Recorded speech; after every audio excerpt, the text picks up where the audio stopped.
करून देतो. माझे नाव शेकडे संजय काकसाहेब. मी हिंद सेवा मंडळाचे सीताराम साडा विद्यालय बागडपट्टी येथे उपशिक्षक म्हणून कार्यरत आहे. आज आपण प्रकरण 3 ब्रिटिश सत्तेचे परिणाम या पाठाचा उर्वरित भाग पाहणार आहोत. प्रकरण 3 ब्रिटिश सत्तेचे परिणाम या पाठाचा उर्वरित भाग आपण पाहणार आहोत.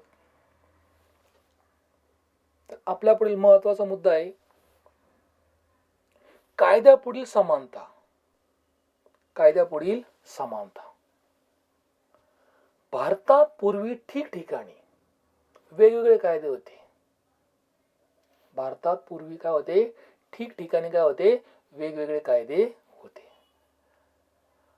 आणि या कायद्यामध्ये काही त्रुटी होत्या, काही अडचणी होत्या की न्यायदानामध्ये जातीनुसार भेदभाव केला जायचा. न्यायदानामध्ये जातीनुसार भेदभाव केला जायचा. अतिशय वाईट प्रथा होती जातीनुसार न्यायनिवाडा करणे. लॉर्ड मॅकॉलेच्या नेतृत्वाखाली मग एक समिती स्थापन झाली. लॉर्ड मॅकॉले यांच्या नेतृत्वाखाली, यांच्या अंडरखाली एक काय झाली? समिती स्थापन झाली. त्याला आपण विधी समिती म्हणू. काय म्हणू? विधी समिती. या समितीने कायद्याची संहिता तयार केली. या समितीने काय केलं? कायद्याची संहिता तयार केली, नियमावली तयार केली.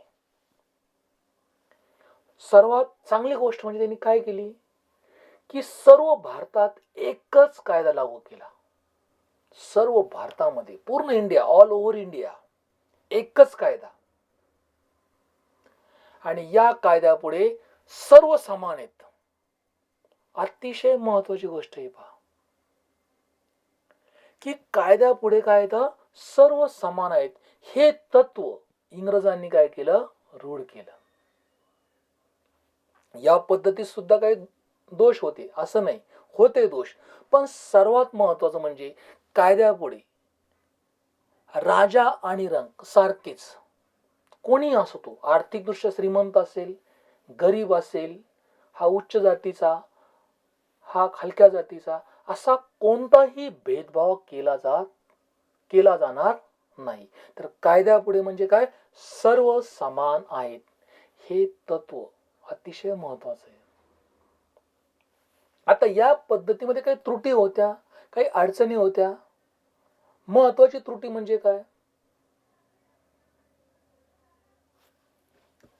तर ब्रिटिशांनी युरोपीय लोकांवरील खटले चालवण्यासाठी स्वतंत्र न्यायालय व वेगळे कायदे अस्तित्वात होते. पहा, इथंच किती अन्याय केला भारतीयावर की ब्रिटिश माणसाने जर गुन्हा केला असेल तर तो त्यांच्यावरील खटला चालवण्यासाठी, केस चालवण्यासाठी स्वतंत्र न्यायालय, वेगळं न्यायालय, वेगळे कायदे अस्तित्वात आणले. आणि नवे कायदे हे सर्वसामान्य लोकांना समजत नसत. त्रुटी म्हणजे काय की जे नवीन कायदा आला तो कायदा कॉमन सर्वसामान्य लोकांना कधीही समजत नसे. आणि सर्वात वाईट गोष्ट म्हणजे कोणती? न्याय ही सामान्य लोकांसाठी खूपच खर्चिक बाब होती.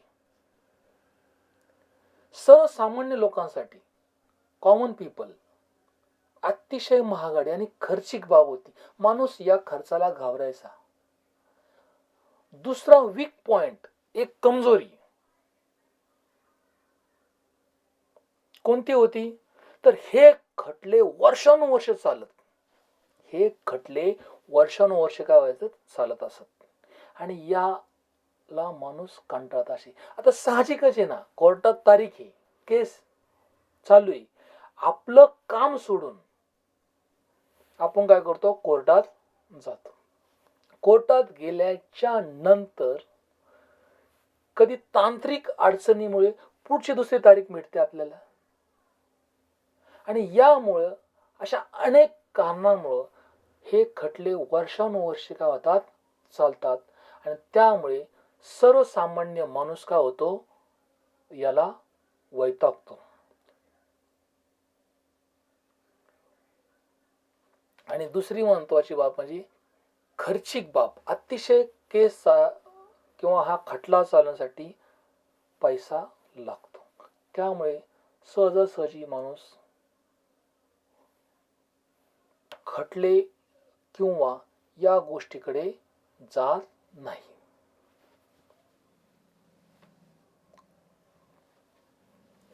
आता नवीन मुद्दा आहे इंग्रजांची आर्थिक धोरणे, इकॉनॉमिकली प्लॅनिंग.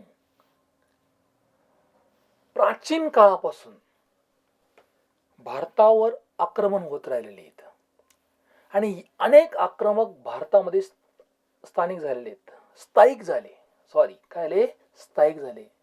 ते भारतीय संस्कृतीशी समरस झाले.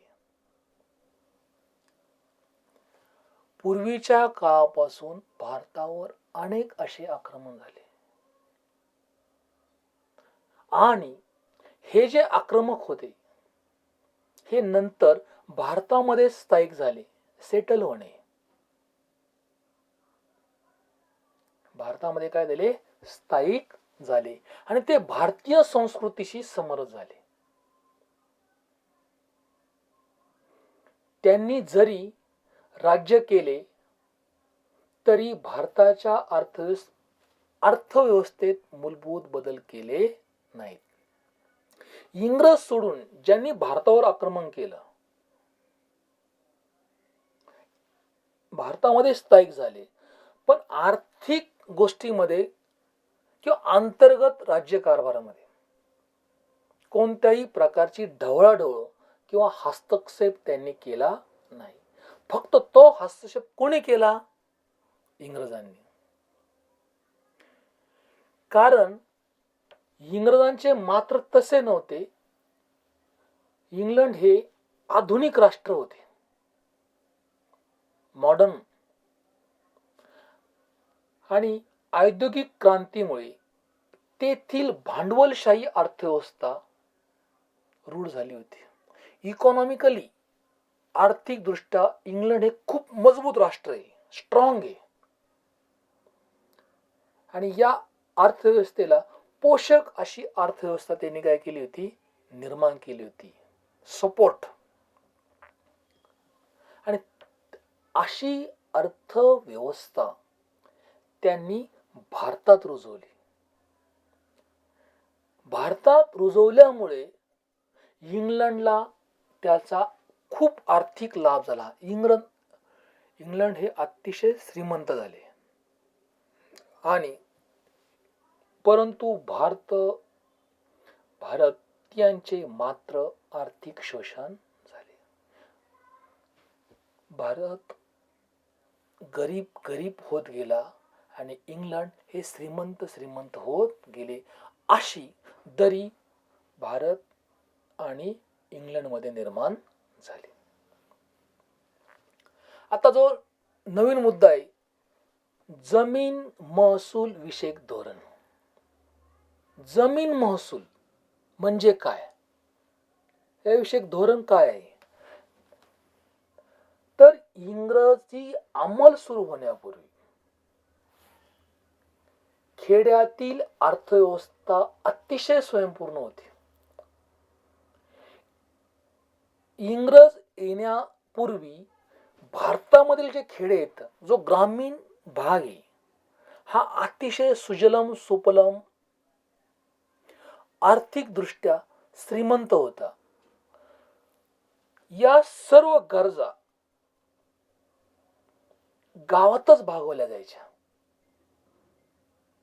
त्यांना गाव सोडून कुठेही जाण्याची आवश्यकता नव्हती. पण हा काळ कधीचा होता? इंग्रज येण्याच्या अगोदर.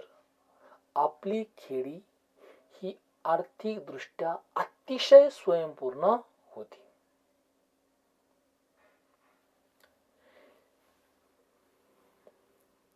अनेक छोटे मोठे लघु उद्योग हे गावात सुरू केले होते. त्यामुळे किंवा या उद्योगांच्या द्वारे गावच्या गरजा ह्या गावातच भागत. या अगोदर सांगितलं पण गाव सोडून जाण्याची आवश्यकता नव्हती. कारण गावच्या ज्या गरजा येतात, ज्या मूलभूत गरजा येतात, अत्यावश्यक ज्या गरजा येतात, ह्या कुठे भागायच्या? गावातच. त्यामुळे जमीन महसूल हे राज्याचे उत्पन्नाचे प्रमुख साधन होते. आता प्रत्येकाला उत्पन्नाचा स्रोत असतो. काही जण व्यवसाय करतो, काही जण नोकरी करतो, याच्यातून काय करतो? पैसा मिळवतो आणि आपलं कुटुंब चालवतो. तसं गव्हर्नमेंटला किंवा राज्याला इन्कम कुठून आहे? उत्पन्न काय आहे? उत्पन्नाचं प्रमुख साधन काय आहे? ते आपण पाहणार आहोत. इंग्रज पूर्व काळात पिकांना रूपी शेतसारा आकारला जात असे. आता हा शेतसारा म्हणजे काय याची डिटेल्स आपण खाली पाहणार आहोत. हा शेतसारा कशा पद्धतीने आकारला जायचा, कोणती नियमावली ब्रिटिश गव्हर्नमेंटने तयार केली होती, त्याची डिटेल्स आपण काय करणार? पाहणार आहोत. पीक चांगले आले नाही तर शेतसाऱ्यात काय व्हायची? सूट मिळे आणि महसूल प्रामुख्याने धान्य रूपाने घेतला जाईल. आता त्यास काय कॅश द्यायचे का? नाही. तर जे धान्य असेल, मिरची असेल, ज्वारी असेल, बाजरी असेल, गहू असेल, ऊस असेल, हरभरा असेल, या पिकाच्या रूपामध्ये मोबदला दिला जायचा. प्रामुख्याने धान्य रूपाने हा मोबदला काय करायचे? घेतला जायचे. शेतसारा जर उशीर झाला तर शेतकऱ्याकडून जमीन काढून घेतली जात नसे. एखाद्या गरीब शेतकरी असेल, त्याच्याकडे शेतसारा भरण्यासाठी पैसे नसतील किंवा दुष्काळ पडलेला असेल, काही त्याची अडचण असेल, तर अशा वेळी शेतकऱ्याकडून त्याची जमीन काढून घेतली जात नसे. उत्पन्न वाढवण्यासाठी इंग्रजांनी महसूल पद्धतीत महत्वाचे बदल केले. हे जे मी सांगितलं कधी इंग्रज येण्याच्या अगोदरचा हा कालखंड आहे. एखादा शेतकरी महसूल देत नसेल तर त्याची जमीन जप्त केली जात नसे. पण इंग्रज भारतात आल्याच्या नंतर अतिशय महत्वाचे बदल ब्रिटिश गव्हर्नमेंटने भारतामध्ये केले. आता ते बदल काय केले त्यांनी? इंग्रजांनी पहिला नियम केला की त्या शेतकऱ्याकडे किती एकर जमीन आहे किंवा हेक्टर जमीन आहे, त्या जमिनीची मोजणी करून जमिनीच्या क्षेत्रानुसार शेतसाऱ्याची आकारणी निश्चित केली. पहा काय बदल केला की त्या शेतकऱ्याकडे किती जमीन आहे? 1 acre, 2 acre, 3 acre, 50 acre, 60 acre. मग तो सर्व विषय किंवा जमिनीचं क्षेत्रफळ याची मोजणी केली जायची. काय केली जायची? मोजणी केली जायची. आणि मोजणी केल्याच्या नंतर किती शेतसारा लावायचा याची आकारणी काय केली, निश्चित केली.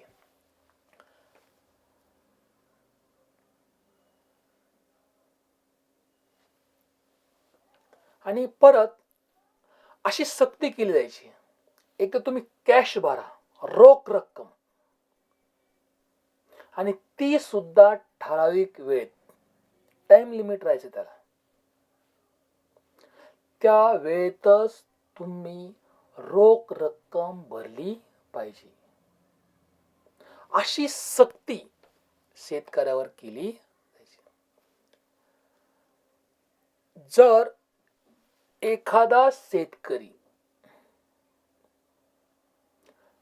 त्याची आर्थिक अडचण असेल, त्याची कौटुंबिक अडचण असेल, किंवा काही संकट असेल, आणि या संकटामुळे शेतसारा जर शेतकऱ्यांनी वेळेत न भरल्यास शेतकऱ्याची जमीन जप्त केली जायची.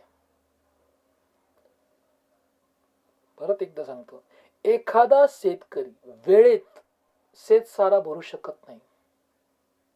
पूर्वीच्या काही जमीन जप्त करायची का? नाही करत. पूर्वीच्या काही जमीन जप्त केली जात नसे. पण ब्रिटिश गव्हर्नमेंटने एखाद्या शेतकऱ्याने जर शेतसारा वेळेत भरला नाही, टाइम लिमिट, तर त्या शेतकऱ्याची जमीन काय केली जायची, जप्त केली जायची.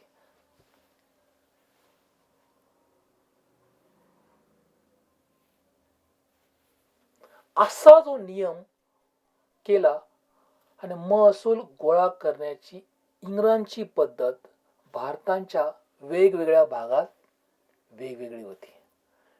ही जी वसुली जी म्हणतो आपण त्याला शेतसारा वसुली,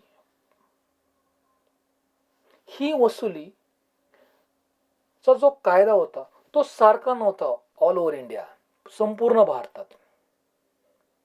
संपूर्ण भारतामध्ये हा नियम वेगवेगळा होता.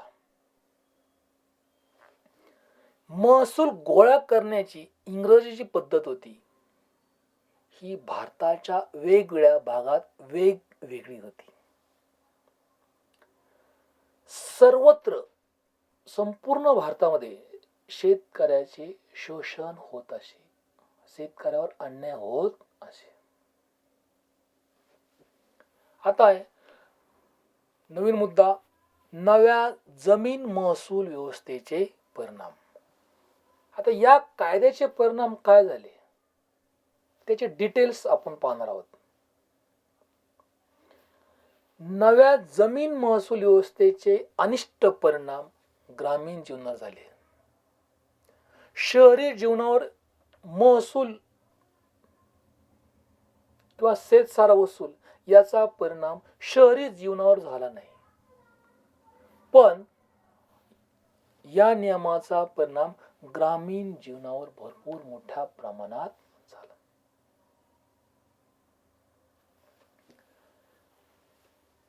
आता शेतसारा भरण्यासाठी येईल त्या किमतीला शेतकरी पीक विकू लागले. गव्हर्नमेंटने टाइम बॉन्ड की एक वेळ दिलेली, त्या वेळेच्या आत जर आपण शेतसारा भरला नाही तर आपली जमीन जप्त होऊ शकते. यामुळे शेतकरी घाबरून जात, आणि या भीतीपोटी शेतकरी येईल त्या किमतीला आपला माल विकू लागले. आणि त्यामुळे मग व्यापारी व दलाल यांनी शेतकऱ्यांची जी अडचण ओळखली आणि त्या संधीचा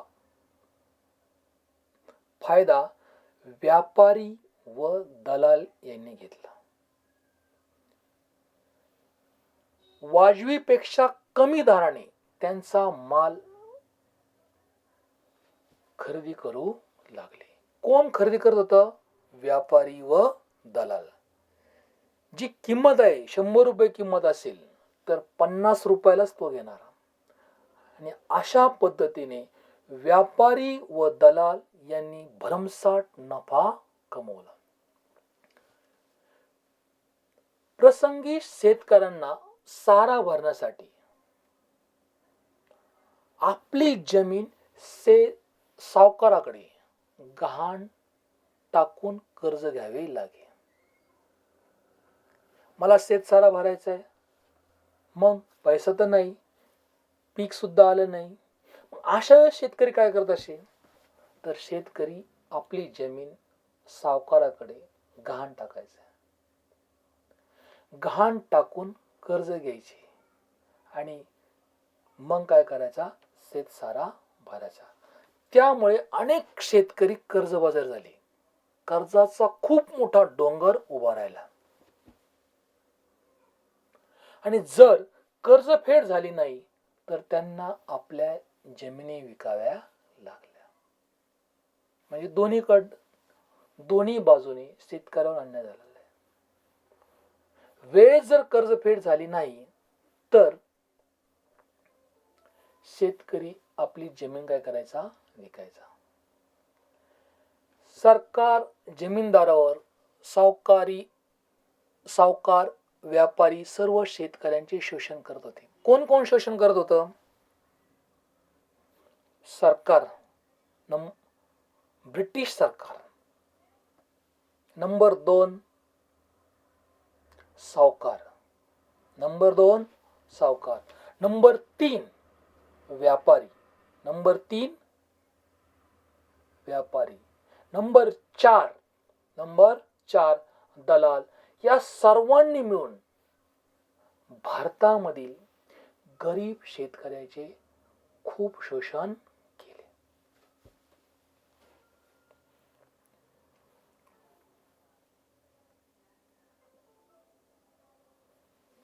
आता नवीन मुद्दा आहे, शेतीचे व्यापारीकरण. पूर्वी शेतकरी प्रामुख्याने हे अन्नधान्य पिकवत असत. ते अन्नधान्य त्यांना घरच्या वापरासाठी व गावाची गरज भागवण्यासाठी उपयोगी पडत. काय होतं? गावाची गरज भागवण्यासाठी उपयोगी पडत. आता मग कापूस, नीळ, तंबाखू, चहा इत्यादी नगदी पिकांना इंग्रज सरकार उत्तेजन देऊ लागलं. कोणत्या पिकांना ब्रिटिश गव्हर्नमेंट उत्तेजन देऊ लागलं? कापूस, नीळ, तंबाखू. कापूस, नीळ, तंबाखू, चहा. 4 पिके आहेत पहा. कापूस, नीळ, तंबाखू आणि चहा. ही नगदी पिके आहेत. कशी येतं? नगदी पिके आहेत. या पिकांना इंग्रज सरकारने काय केलं? उत्तेजन देऊ लागले. याच पिकांचं तुम्ही काय करायचं? उत्पादन घ्यायचं. आता अन्नधान्याच्या लागवडीपेक्षा नफा मिळवून देणारी व्यापारी पिके घेण्यावर जो भर दिला जाऊ लागला त्या प्रक्रियेला शेतीचे व्यापारीकरण असे म्हणतात. आता परत पाहू आपण हा मुद्दा. शेतीचे व्यापारीकरण म्हणजे काय? तर आपल्या पूर्वीच्या काळी शेतकरी म्हणजे ब्रिटिश गव्हर्नमेंट येण्याच्या अगोदर की आपल्याला जेवढी गरज आहे, गावाला जे आवश्यक आहे किंवा आपल्या जे दैनंदिन ज्वारी, बाजरी, गहू वगैरे अशा पिकाचं शेतकरी उत्पादन घेत असे. पण नंतर ब्रिटिश गव्हर्नमेंट आल्याच्या नंतर ब्रिटिश गव्हर्नमेंटने सक्ती केली, काही ठिकाणी उत्तेजन दिलं की तुम्ही नफा मिळवून देणारीच पिके घ्यायची. मग चहा, कॉफी, नीळ अशा ज्याच्यातून आपल्याला आर्थिक उत्पन्न मिळेल अशीच पिकं तुम्ही काय करायची? घ्यायची.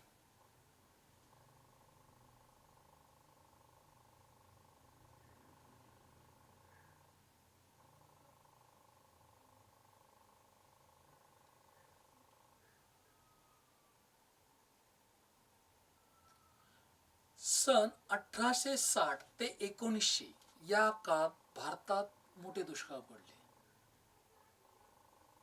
परंतु इंग्रज राज्यकर्त्यांनी दुष्काळ निवारण्यासाठी पुरेसे प्रयत्न केले नाहीत.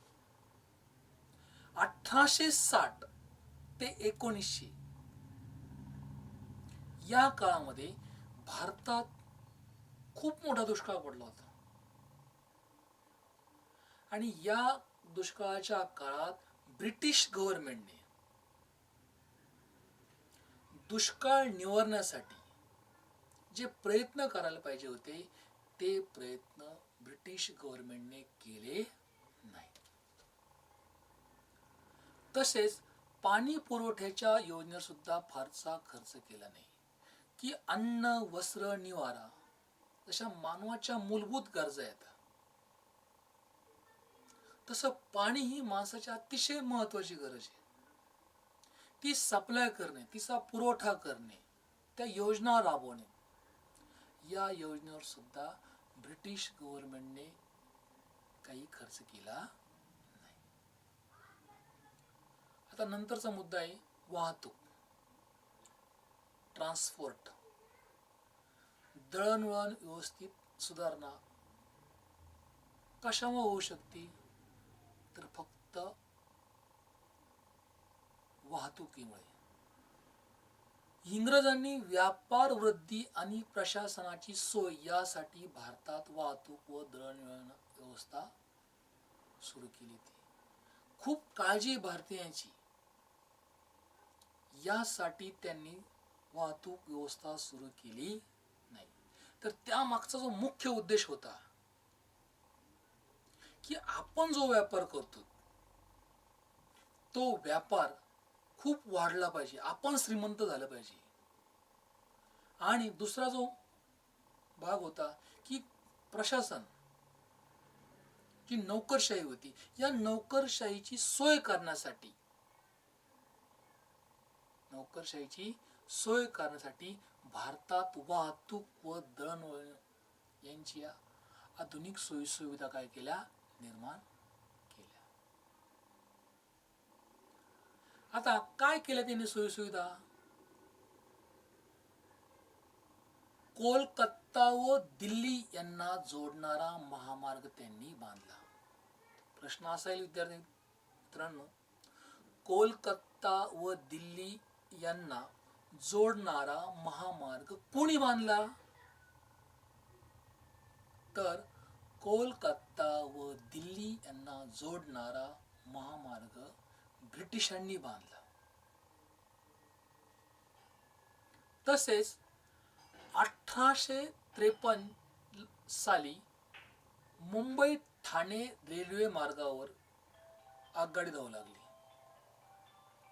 कधी धावू लागली? 1853 साली. कुठे धावू लागली? मुंबई ते ठाणे. मुंबई ते ठाणे रेल्वे मार्गावर आगगाडी काही धावू लागली. याच वर्षी तारा यंत्राचा शोध किंवा तारा यंत्राद्वारे संदेश पाठवण्याची यंत्रणा इंग्रजांनी काय केली, भारतात सुरू केली. जसा मोबाईल आहे, त्याच्यानंतर दूरध्वनी आहे, आपण इमिजिएटली किंवा व्हॉट्सअप आहे, आपण इमिजिएटली कॉन्टॅक्ट करू शकतो. तशा पद्धतीने पूर्वीच्या काळी तारा यंत्राद्वारे संदेश पाठवण्याची व्यवस्था केली जायची.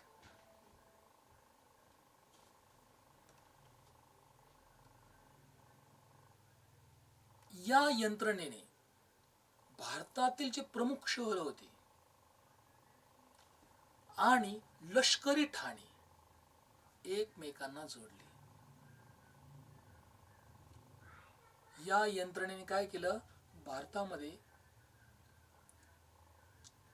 प्रमुख शहरं जी होती, उदाहरणार्थ मद्रास असेल, कलकत्ता असेल, दिल्ली असेल,